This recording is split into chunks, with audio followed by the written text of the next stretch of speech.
चंदनपुर गांव में एक रामू नामक किसान रहता था। वह अपनी पत्नी और बेटे के साथ अपने छोटे से घर में रहता था। चंदनपुर गांव के लोग रामू और उसके परिवार वालों से दूरियां बना के रहते थे, क्योंकि रामू काफी गरीब था और इसी कारण लोग रामू का मजाक उड़ाते थे। रामू सभी से परेशान हो चुका था।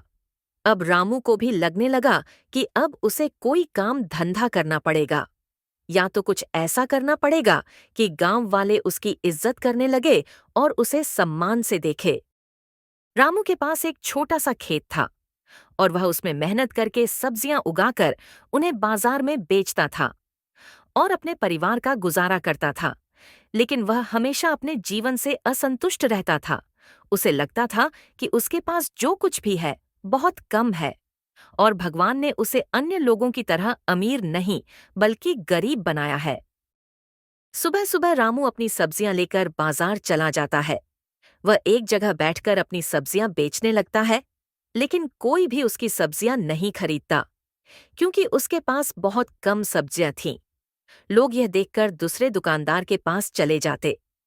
यह सब देखकर रामू निराश होकर वापस घर लौट आता है और अपनी पत्नी से सारी बातें बताता है।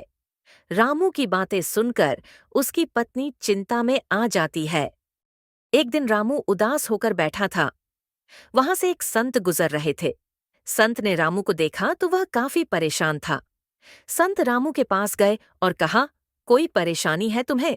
रामू ने संत से कहा, हम गरीबों की जिंदगी में कोई न कोई परेशानी तो होती ही है, लेकिन उससे आपको क्या करना है? मैं जैसा भी हूं ठीक हूं। तभी संत ने कहा, मुझे बताओ, मैं तुम्हारी समस्या जरूर दूर करूंगा। संत की बात सुनकर रामू थोड़ा खुश हुआ और उसने संत को सारी समस्याएं बताईं। संत रामू की बात सुनकर हंस पड़ा और रामू से बोला, देखो वत्स, सभी के जीवन में कोई न कोई समस्या तो होती ही है, लेकिन इन बातों से कभी घबराना नहीं चाहिए। संत ने मुस्कुराते हुए रामू से कहा, देखो, जीवन में सुख और दुख दोनों आते हैं।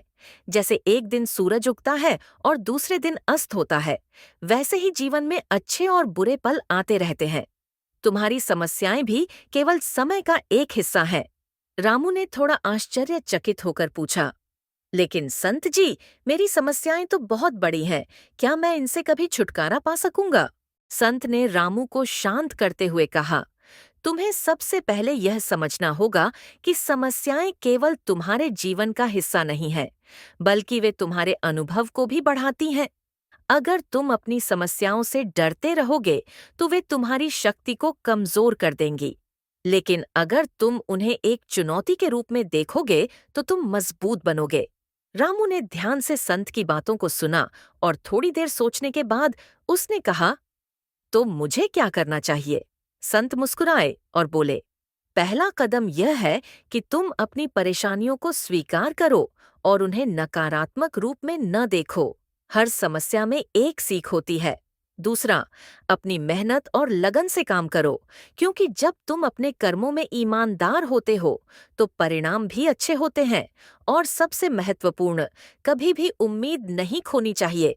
रामू को संत की बातें समझ में आ गईं।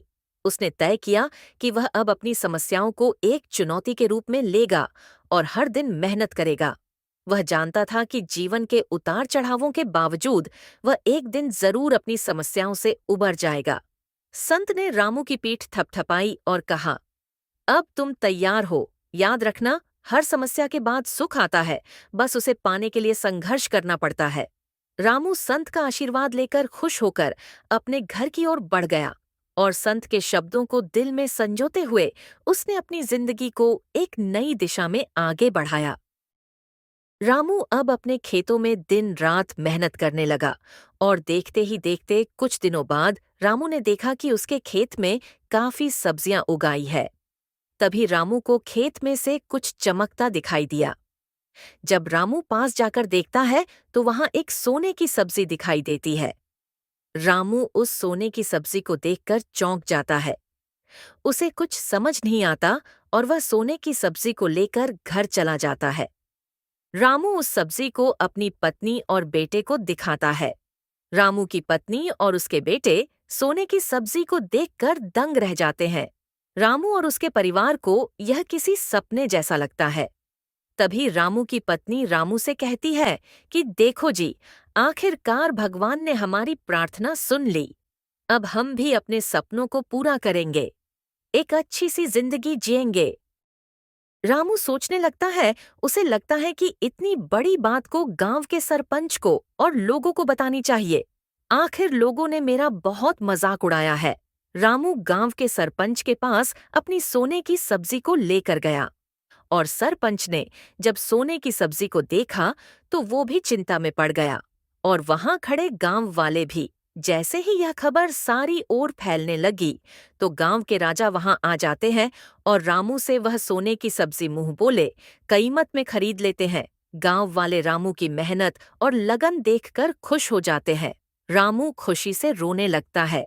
गांव वाले उस दिन से रामू की इज्जत करने लगते हैं और देखते ही देखते रामू की गरीबी दूर हो जाती है और वह अपने परिवार के साथ सुखी जीवन जीने लगता है।